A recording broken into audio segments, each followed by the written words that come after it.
जब भी कोई सड़क बनाई जाती है तो उसे सिर्फ गाड़ियों के चलने लायक नहीं बनाना होता, बल्कि यह ध्यान रखना होता है कि किस तरह की गाड़ियाँ उस पर चलेंगी। इसलिए इंजीनियर पहले यह तय करते हैं कि उस सड़क पर ट्रक, बस, कंटेनर या अन्य भारी वाहन चलेंगे या नहीं। गाड़ियों की लंबाई, चौड़ाई, ऊंचाई और वजन, इन सभी बातों से तय होती है कि सड़क की चौड़ाई कितनी होगी, मोड़ कितने बड़े होंगे, पुल की ऊंचाई कितनी रखनी है और सड़क की मोटाई कितनी होनी चाहिए। इन सब के लिए भारतीय सड़कों की डिजाइन में डिजाइन व्हीकल का बहुत अहम रोल होता है। डिजाइन व्हीकल मतलब एक ऐसा मानक वाहन जिसे ट्रक या बस, जिसके आधार पर सड़क की योजनाएं बनाई जाती है। भारत में इस काम के लिए IRC यानी इंडियन रोड कांग्रेस ने एक गाइडलाइन बनाई है जिसे IRC 3 1983 कहा जाता है। इसमें बताया गया है कि सड़क डिजाइन करते समय किन गाड़ियों को ध्यान में रखा जाए और उनके एक्सल, लंबाई, वजन आदि को कैसे समझा जाए। अब एक्सल की बात करें तो एक्सल एक ऐसी मोटी छड़ होती है जिस पर गाड़ी के पहिए लगे होते हैं और यही छड़ गाड़ी का पूरा वजन झेलती है। उदाहरण के लिए एक सिंपल ट्रक में 2 एक्सल होते हैं, एक आगे और एक पीछे। यह करीब 12 टन तक वजन ले सकता है।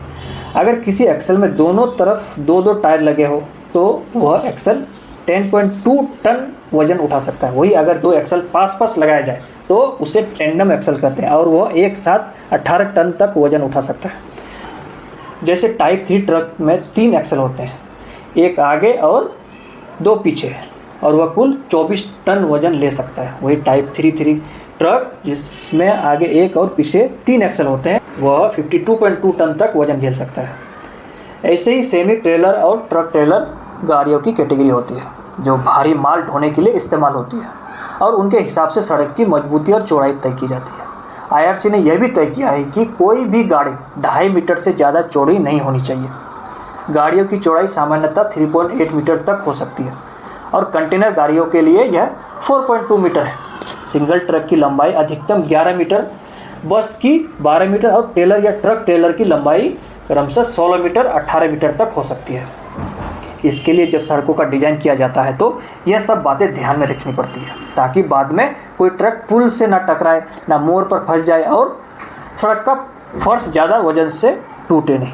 बातें सिर्फ इंजीनियरों के लिए नहीं, आम लोगों को भी समझनी चाहिए, क्योंकि जब हम सड़क पर चलते हैं या माल ढोते हैं तो उन सड़कों की गुणवत्ता हमारी सुरक्षा और सुविधा से जुड़ी होती है।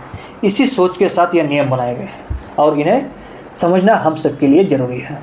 तो दोस्तों, आज के लिए इतना ही, फिर मिलते हैं अगले वीडियो में।